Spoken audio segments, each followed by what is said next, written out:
Y es que hablar del doctor Pedro Luis Borges es hablar de toda una institución, hablar de lo que es la Contaduría General de la Nación, por lo menos en estas 3 últimas décadas, como lo recordamos. Y como dicen los expertos en la profesión de la contaduría, con muchas otras, tiene un origen empírico. Doctor Pedro Luis Borges, muchas gracias por estar aquí en este espacio, en esta su casa, doctor Borges. Como usted nos lo señalaba aquí, extra micrófonos, es una emisora que creció con usted en su colegio, en su bachillerato, en su universidad, en La Salle, siendo allí todavía estudiante como aspirante a profesional de contaduría pública.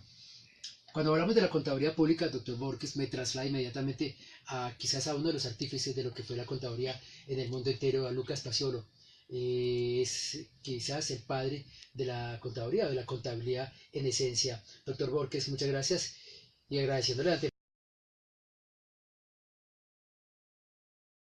Juan Carlos y Olga Lucía, un saludo muy especial tanto para ustedes como para esta querida casa que es Radio Santa Fe, que ha visto crecer y desarrollar a muchos colombianos.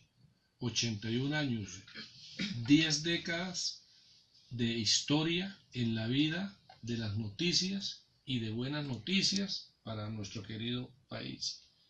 Eso es Radio Santa Fe, la pionera de la radio en Colombia.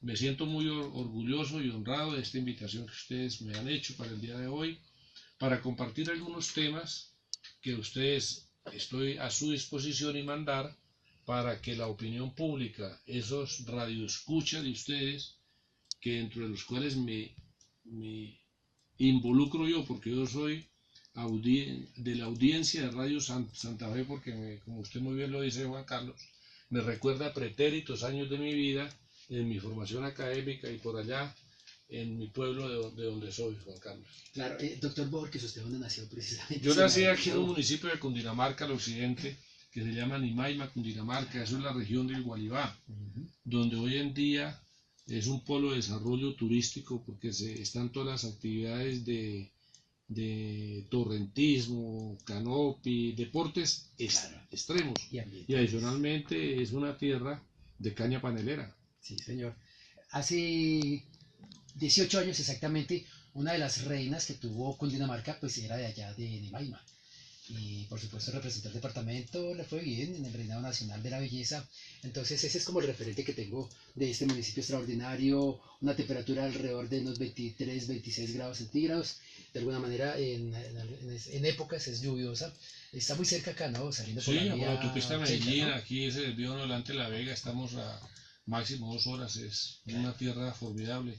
Invito a todos los colombianos a que nos visiten. ¿Cuáles son las fiestas? Allá son hacer unas actividades de comienzo de año, celebrando las actividades de los Reyes Magos, para el primer puente del año, que es el 6 de enero. Claro.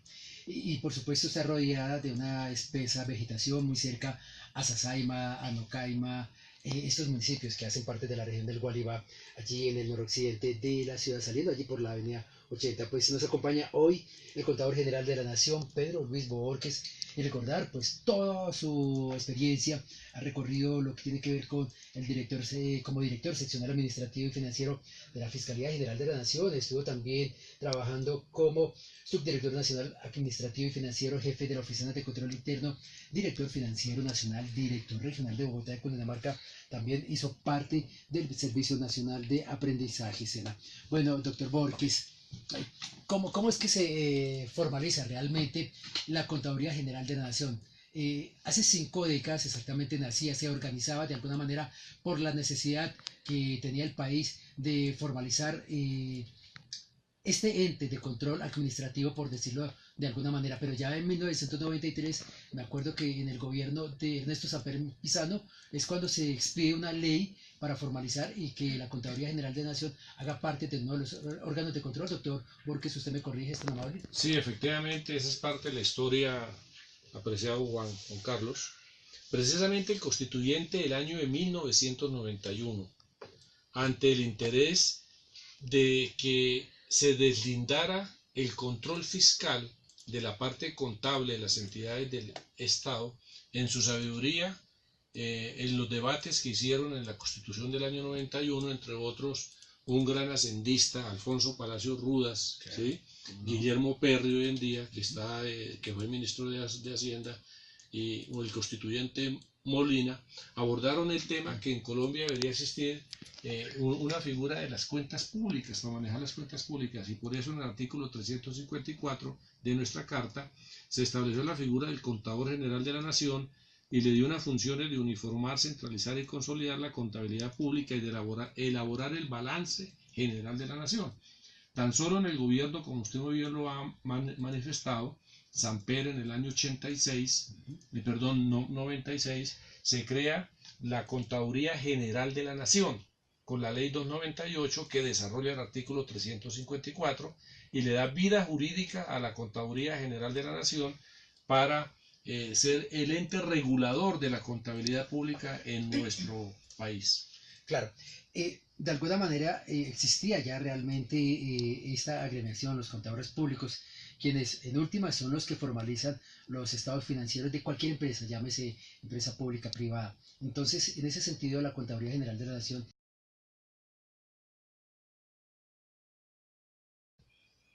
Efectivamente, la Contaduría General de la Nación, por mandato constitucional en cabeza del contador y el mandato que le dio la ley 298, regula toda la contabilidad pública, centraliza la contabilidad pública de todas las entidades territoriales, los 1.100 municipios, 32 gobernaciones, las entidades del orden nacional, y consolida el balance general de la nación para entregárselo a los colombianos. Entonces, la contabilidad del sector privado es el lenguaje de la rentabilidad de los negocios y la contabilidad pública es el lenguaje de los gobiernos. Entonces nosotros entregamos el consolidado del balance de la Hacienda Pública Nacional, el balance del sector público y el balance del nivel territorial en virtud de ese mandato 354, que es el de consolidar las cuentas públicas, que es una herramienta de gestión para cualquier gerente público en nuestro país, apreciado Juan Carlos. Claro, es que en los años 50 realmente apenas se organizaba esta actividad que es de alguna manera comercial, pero también financiera, por decirlo, hizo que el país creciera con estas nuevas carreras. En los años 50, como lo señalaba el mismo creador de la contabilidad en el mundo entero, Lucas Paciolo, me acuerdo que aquí en Bogotá hubo una academia que se llamaba Lucas Paciolo, hubo una afluencia, hubo la aparición de muchas escuelas técnicas, tecnológicas, y por supuesto las universidades formalmente con una carrera de contabilidad pública, pero hubo un crecimiento en esta parte, en la gestión de la contabilidad en el país. Y por supuesto, pues esto ha tenido un desarrollo prácticamente que abismal, ¿no? ¿Cómo Sí, está? efectivamente, mire, hasta antes de la década del año 60 del siglo XX, ¿cierto? En Colombia, como usted bien lo predica, existían los institutos técnicos de formación para los auxiliares de contabilidad, más lo que venía haciendo el mismo Servicio Nacional de Aprendizaje, anterior Instituto Técnico Obrero. Pero a partir del año 60, la contaduría pública se vuelve una carrera liberal y comienzan a desarrollarse las facultades de contaduría, entre ellos la primera que estuvo en la Universidad Jorge Tadeo Lozano, después la Universidad Nacional y después otras tantas universidades. Es así como hoy existen alrededor de unos colegas de profesión del orden de unos 280.000 contadores públicos, de los cuales hasta el tránsito del año 60 eran alrededor de unos 6.500 profesionales de la época que fueron contadores públicos autorizados. Todavía hay algunos ya, pues por el peso de los años, ya algunos ya han partido donde todos lleguemos de llegar algún día a mejor vida, quedan unos pocos. Hoy en día todos, a partir de ese tránsito, cuando se vuelve liberal la profesión, ya son titulados todos, ya son los 280.000 más o menos profesionales contables que hay en nuestro país, que son los que de una u otra forma garantizan y avalan la gestión de las entidades públicas y privadas, certificando los informes contables para cualquier actividad empresarial u organizacional. Claro. Doctor Borges, ¿cuántos contadores hay actualmente registrados en la contabilidad? Del orden, en la Junta Central de Contadores, que es la entidad adscrita y vinculada al Ministerio de Industria, Comercio y Turismo, es la encargada de expedir las matrículas a los contadores públicos de nuestro país y vigilar la profesión.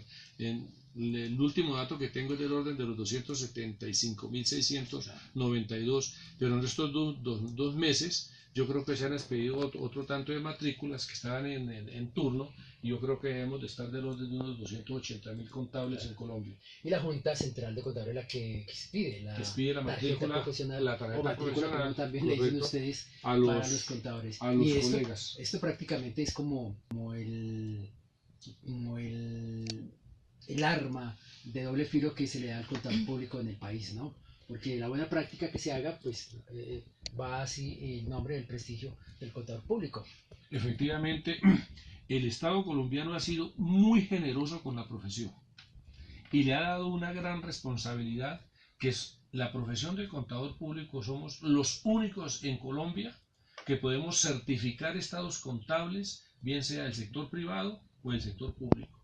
Claro. Y adicionalmente de poder expresar una opinión.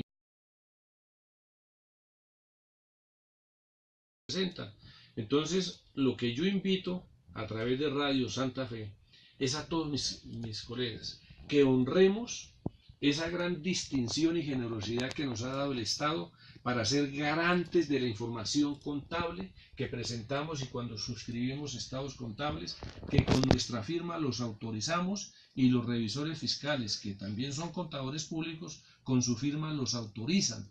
Entonces, ese es un tema de confianza pública.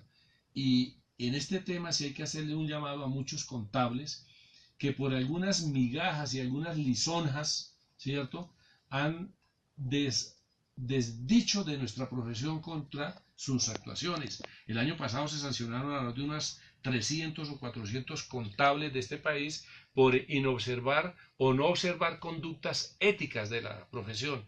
Y hoy en día, en esta sociedad como la nuestra, lo que requiere nuestra profesión es tomar los valores para todos esos temas que atentan contra la moralidad pública. Y nosotros, los contadores, nos debemos volver barreras infranqueables contra todos esos actos de corrupción que campean a lo largo y ancho del país. Claro, y es que entre esos sancionados está el contador que tuvo Interbolsa. Autor, es una historia que vamos a hablar más adelante, y que por supuesto él no puede desconocer de lo que está pasando al interior de lo que el país ya sabe con estos manejos que tuvo Interbolsa, y que por supuesto pues se han conocido estas sanciones y por supuesto los procesos que adelanta la Fiscalía General de la Nación. Como contador público, él tenía, doctor Borges, usted conocerá, el contador en su momento en Interbolsa, él era analista de cuenta. Y como analista de cuenta, él tenía todo el derecho a saber qué era lo que estaba pasando con la información que le estaba llegando. Efectivamente, mire, por las manos de mis colegas de profesión en todas las entidades, llámense públicas o empresas, pasa toda la información de los hechos económicos y los hechos administrativos en facultad de las decisiones que toma la administración. Y el contador público debe ser un garante de la fe pública y de la buena marcha de las organizaciones. Y en estos casos lo que atentan es contra, no solamente contra la empresa, atentan es contra todos los socios de una gran empresa que se llama Colombia, de la cual somos 45 millones de colombianos de una gran empresa. Entonces, eso es la salvaguardia y la honra de lo que dijo alguna vez un presidente de Colombia: la custodia de las cuentas es la custodia de la honradez. Esa es la probidad, esa es la probitatis que se debe dar como buen lenguaje de los gobiernos en todas las organizaciones. Y nosotros los contadores debemos de ser eso, honrar el tema de las cuentas en las organizaciones para denunciar, bien sea en el sector público o privado, todos aquellos actos que atenten contra la moralidad de las organizaciones y del sector público. Y sabe que en este sentido, hablando de este contador público de Interbolsa, fue sancionado de por vida, y en ese sentido pues eso hace mérito para que seamos responsables, como usted lo dice. Creería yo que la contaduría pública es en esencia una de las carreras más perfectas, más respetables, y que por supuesto merece toda la honorabilidad, porque como usted señala, sobre él recaen las cuentas públicas del Estado. Claro, y no solamente eso, apreciado Juan Carlos, es sobre los hombros de mis colegas reposa una gran responsabilidad social. Porque ¿quién no ha ido, por ejemplo, a una entidad financiera a pedir un crédito? Y lo primero que le dicen a uno, traiga una información y venga firmada por un contador público. A la nación, del orden nacional y el orden territorial, algo así como 1 millón de colombianos le están debiendo 72 billones de pesos entre el nivel nacional y el sector territorial, los colombianos. Deudas mayores a 5 salarios legales mínimos legales mensuales vigentes y mayores de 6 meses de antigüedad. Cuando usted dice 72 billones de pesos, esa es una cifra monstruosa que a uno no le caben los 72 y dice cuántos ceros le coloco a la derecha, pues colócale 12 ceros, ¿cierto? Y de esos, mire, son de ese millón de personas que le digo, personas naturales le están debiendo, son 865.000. Y 151.000 son personas jurídicas que le están debiendo, que tienen deudas con el Estado. Entonces lo que nosotros hacemos en la contaduría es decirle a los gerentes públicos que cobren esto. Claro, pero es básicamente como una radiografía de lo que tiene actualmente y lo que tiene que ver con bienes inmuebles y obligaciones de terceros el Estado. Básicamente, pero ya más allá de lo que son sanciones, ya le corresponde a otros organismos de control, como la Contraloría y por supuesto a la Procuraduría también. A la Procuraduría General de la Nación en lo disciplinario. Mire, doctor Borges, en el 2001 se emitió una norma en la cual ordenaba que a través de la Contraloría General de la Nación se sanearan las cuentas de las entidades públicas. Eso de sanear las cuentas de las entidades públicas, ¿qué fue lo que se hizo ahí con esa norma en el 2001? Esa fue una ley que en su sabiduría, en su oportunidad, el primer contador general de la Nación, enhorabuena, con el tránsito de las cuentas que las llevaba la Contraloría General de la República, porque acuerden ustedes que por la herencia de las misiones Kemmerer, que fueron 2 aquí en Colombia, la contabilidad pública también la llevaba la Contraloría General de la República. Y ese fue el gran debate que se dio en la Constituyente del año 91, que la Contraloría no debería seguir llevando la contabilidad financiera o la contabilidad pública porque ella misma la auditaba. Sí, o sea que ella misma no la podía regular. Sí. Y por eso se creó la figura del contador general de la... Sí, exactamente. Es como si un contador hoy en día en una empresa prepara sus cuentas y él mismo es revisor fiscal. Sí, exactamente. Entonces, eso fue lo que hizo el constituyente en su sabiduría. Estableció un amojonamiento y le dijo, usted Contraloría, dedíquese al control fiscal y usted más bien dictamine y valore las cuentas públicas en control posterior. Entonces, en ese estado de cosas es importante notar que eso que usted me pregunta fue para sanear todas esas cuentas que venían de heredad de antes de la contaduría y antes de la constituyente del 91, para que las entidades sanearan las cuentas públicas. Eso ya se llamó la ley 716 del 2001, que fue de saneamiento contable, sanear las cuentas públicas. Pero a pesar del gran esfuerzo que hizo el legislativo en su oportunidad, eso en su gran parte no dio el éxito que se esperaba. Y eso lo digo con conocimiento de causa, porque hoy en día, por ejemplo, en la ley 1819, que fue la anterior reforma tributaria del año 2016, se incorporó también otro artículo para que las entidades territoriales hicieran más saneamiento contable del ya predicado con la ley 716, ¿cierto? Entonces, ese es un esquema que el gerente público hoy en día, a mí le hago un llamado de atención a ellos para que se preocupen por las cuentas públicas, porque muchos gerentes públicos no se apersonan de la contabilidad de la organización. Y como ya lo dije, la contabilidad pública debe ser el lenguaje de los gobiernos por antonomasia, porque allí es donde se le informa a la sociedad en dónde están los recursos que el ciudadano paga en sus impuestos. ¿Sí? Claro. En dónde están las deudas, los activos, el patrimonio que le queda.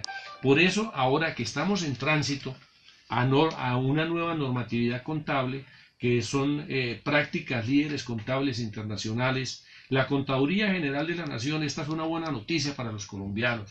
Decirles que Colombia, en la migración a prácticas líderes de contabilidad mundialmente reconocidas, que es lo que ustedes han oído nombrar como normas internacionales de información financiera y las normas internacionales de contabilidad para el sector público, o sea, las NIIF y las NIC-SP. Colombia, a nivel de Latinoamérica, es el país líder comparado, por ejemplo, con Nueva Zelanda.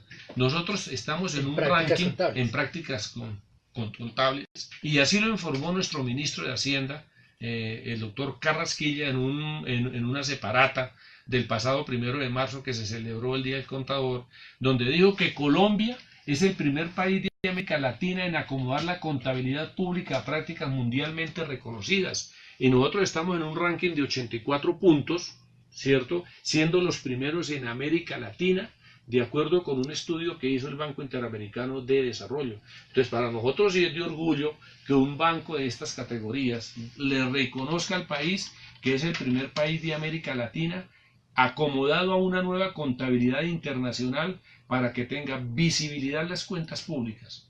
Claro, mire, doctor, en este sentido la contaduría yo he visto, pues no es que sea contador público, de alguna manera entiendo estos conceptos, ha avanzado. Recuerdo perfectamente porque pues, me tocó estudiar en un colegio comercial, cosa que desaparecieron con estos tiempos modernos, y una de las materias era la contabilidad. Entonces ahí pues aprendí al alumno a llevar las cuentas, los estados financieros a través de los libros contables. Hoy todo eso ha desaparecido, pues, obviamente por la modernización del sistema. Se habla de unos conceptos de lo que son los medios magnéticos. Es donde está condensada la información contable, es de lo que estamos hablando, lo que tiene que ver con los avances para el archivo, para el manejo y la consulta de la información contable, doctor Borges. La contabilidad necesariamente es un instrumento de gerencia pública y es un instrumento de gerencia para el Estado. Por eso el tema de medios magnéticos es un tema que tiene que ver desde el punto de vista base contable, pero con efectos tributarios. Y los medios magnéticos son los reportes que tienen que hacer todas las empresas, todas sin excepción, llámese públicas o privadas o entidades de gobierno, de reportarle al rector de la tributación en Colombia, que es la DIAN, cómo han sido sus movimientos para tener el control de lo que el sujeto que tiene ingresos y tiene gastos para efectos de tributación, hacer los cruces y hacer la salvaguarda de la tributación en nuestro país. Eso es importantísimo y están las fechas, y eso es los medios magnéticos, que son los reportes de medios magnéticos, tienen base contable. O sea, en síntesis es como el archivo de consulta, donde Claro. está condensada la información contable. Y ahí es donde la autoridad tributaria, en el evento en el que encuentre, por ejemplo, Pedro Borges, que fue un sujeto tributario durante el año 2018, que no reporté en mi declaración de renta unos ingresos que yo recibí, pues quien me los pagó sí me los reportó. Entonces yo de entrada ya me pueden identificar con los cruces que se hagan con la autoridad tributaria, sí, que yo soy un evasor de impuestos y me aplican las sanciones a que haya lugar. Claro, se me adelantó, doctor, porque yo sí quería consultarle, y más a manera de recomendaciones para las personas que no saben, que es el de reportar esos ingresos. Algunos lo llaman también como ganancias ocasionales, cuando de alguna manera pues se hace un negocio, se hace un movimiento financiero donde hay ganancia, inclusive cuando se hace también lo que envían del exterior, los giros, las remesas, y por supuesto hasta las loterías, hasta quienes ganan chance y quienes juegan baloto. Entonces todo eso que cuando la persona, si es que realmente se los gana por cuestiones del azar, entonces eso tiene que ser reportado, pero doctor, usted nos va a dar estas recomendaciones más adelante, porque hoy precisamente estamos recordando la muerte de Wilfrido Leiva Pascual, este sonero cubano más conocido como Pío Leiva, y con este tema estamos recordando en una fecha especial, y en este viernes, doctor, pues que como para no estar ahí como tan densos con esta información, hablando de contabilidad y de números y de información financiera, pues vamos a orientarnos y como para mejorar la tarde, ¿no, mi querida Olguita? Con un cafecito, sí. Con un cafecito y con este espectacular tema de Wilfrido Leiva, o conocido como Pío Leiva bajo el Palmar, que es como deberíamos estar a esta hora de la tarde, un viernes poético, romántico, Sí, de ese claro, socialismo traído de Cuba, pues de alguna manera como lo que como uno quisiera. Pero bueno, con el paso del tiempo, pues todo eso cambió de norte, y bueno, se perdió ese sentimiento de lo que eran esos movimientos de izquierda, y que en los 80 se podía respirar. Sí, claro, eran otros tiempos de la tranquilidad, si se podría llamar en esos términos. La calidad de vida era mejor para las personas, ¿cierto? Había mejor bienestar, por llamarlo, había una cosa que todavía se conservaba, que era el cultivo de los valores en la sociedad y en las familias. Hoy en día, cuando uno habla de estos términos en una universidad, lo que ha sucedido es una inversión de valores en la sociedad, ¿sí? Acuérdense ustedes por allá de Gandhi, que hablaba que valores sociales, el tipo hablaba, una revolución pacífica, política sin principios, goce sin responsabilidad, economía sin fundamentos.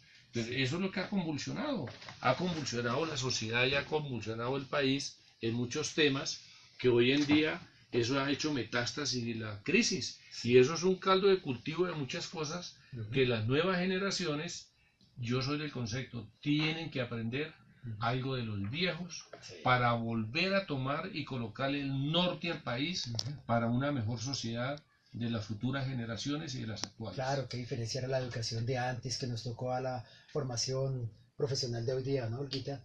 Hoy día todo es fácil, ¿no? Todo lo manejan los sistemas, el internet, todas las consultas para hacer los trabajos o para...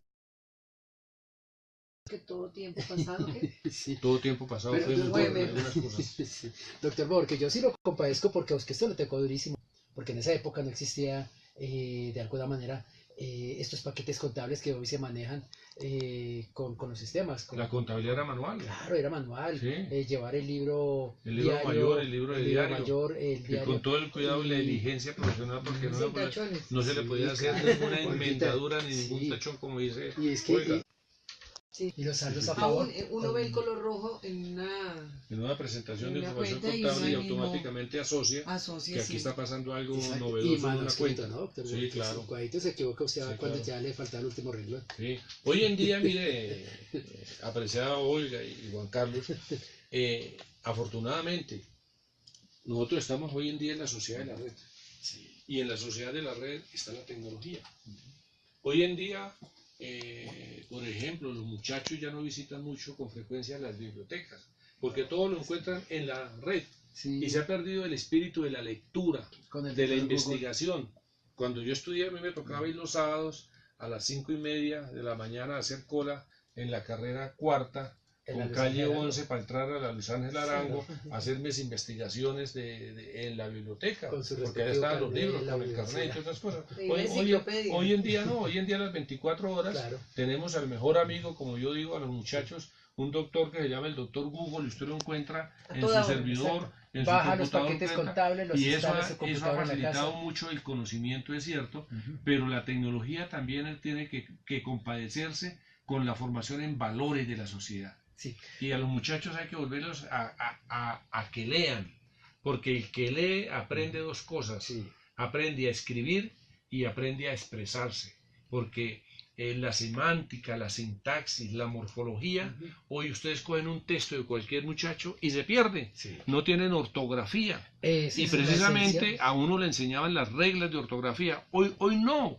Hoy en día usted coge un escrito y simplemente lo escribe como quiera y le dice el computador en una pestaña que dice ABC y allá le marca toda la ortografía a usted. Entonces se ha perdido un tanto esa la formación Sí, sí. académica en muchos temas. Mire, doctor Borges, hay un término que se maneja en las entidades públicas que es el fenecimiento de la cuenta. Yo siempre he querido saber de qué se trata, eso quién lo emite y bueno, qué le da a la empresa cuando le han fenecido la cuenta a través de la Contraloría. Sí, por mandato de la ley y la Constitución hay un organismo aquí que es la Contraloría General de la República, que todos los colombianos saben, que es la encargada de hacerle control y vigilancia a los recursos públicos. Entonces, en el control y vigilancia de los recursos públicos, las contralorías que hacen, la nacional y las territoriales, valoran el desempeño de las entidades públicas o de los privados que manejan recursos públicos para medirle que la eficiencia, la efectividad y la economicidad en la administración y uso de los recursos públicos. Y en control posterior, practican unas visitas, valoran integralmente la gestión administrativa, la gestión financiera, la gestión presupuestal y les dan unas calificaciones y ellos tienen unas matrices donde establecen, por ejemplo, la valoración presupuestal y la valoración contable, la valoración de contratación, la valoración de la gestión administrativa y en esa línea en esa matriz colocan unas valoraciones cualitativas y automáticamente la llevan a cuantificarlas y le dan una calificación. Y en el contexto, si da por encima o por debajo, como manejan ellos las matrices, es el término que se utiliza de fenecer o no la cuenta. Claro, Entonces, cuando se fenece, es como una calificación buena que le dan a la entidad pública, al ente de control, y cuando no la fenecen es porque hay algunas desviaciones, hay deficiencias, hay inobservancias de la norma pública o la norma. Porque acuérdese usted, apreciado Juan Carlos, que el Estado es reglado por naturaleza, y a nosotros los servidores públicos no podemos hacer sino lo que dice la Constitución y la ley, en tanto que el privado tiene que hacer lo que dice la Constitución y la ley, y en ocasiones hacer más de la ley y no impacta, porque como es reglado el Estado, eso es lo que hace la Contraloría y en eso consiste el fenecimiento de la cuenta. Claro, doctor Borges, en estos 30 segundos que nos quedan, desafortunadamente el tiempo pasa muy rápido. ¿Cuáles son los retos que le queda a la Contaduría General de la Nación, teniendo en cuenta todos estos problemas que han pasado en el país, problemas de corrupción, problemas de interbolsa, problemas, todo esto en lo que se circunscriben estos profesionales, los contadores, que desafortunadamente por desconocimiento se dejan envolver por estas redes de cuello blanco? Mire, primero invitar a mis colegas de profesión a que sean hombres, primero que sean hombres de bien, antes que ser contadores. Cuando uno es un hombre de bien, el resto viene por añadidura, y que observemos conductas éticas. Segundo, para la entidad que yo represento, es decirle a los colombianos que ustedes pueden acceder a nuestra página www.contaduría.gov.co y ahí van a encontrar ustedes un tema que es que la contabilidad pública, toda de su empresa que se llama Colombia, está georreferenciada. ¿Qué quiere decir esto? Que desde cualquier aparatejo móvil, llámese celular, usted puede conocer la contabilidad pública de los 1.100 municipios, de las 32 gobernaciones y de todas las entidades públicas. O sea, usted puede saber qué tiene el municipio de Ayapel, el municipio de Caucasia, y ahí están las cuentas públicas, Sahagún, están en la red Sahagún. Entonces, ¿eso qué quiere decir? Que es transparencia. Entonces, ese es un reto bien importante, acabar de terminar la georreferenciación de la contabilidad pública. Y otro reto importante es acabar de colocar a tono el país con las nuevas prácticas de contabilidad mundial, que somos los líderes a nivel de la Latinoamérica, que eso es una satisfacción que yo como contador y como servidor público le informo a nuestro país. Y tercero, continuar siendo la Contaduría General de la Nación el referente internacional, hoy en día lo es, como un país de las mejores prácticas de contabilidad pública a nivel internacional. Pues doctor Pedro Luis Borges Ramírez, Contador General de la Nación, muchísimas gracias, porque créame que aprendimos mucho de la Contaduría General de la Nación, de la importancia, y por supuesto la contaduría o los contadores públicos son abanderados a nivel internacional. Muchísimas gracias a nuestros oyentes y los esperamos este martes, en el inicio, después del término del puente festivo, a partir de la 1 de la tarde.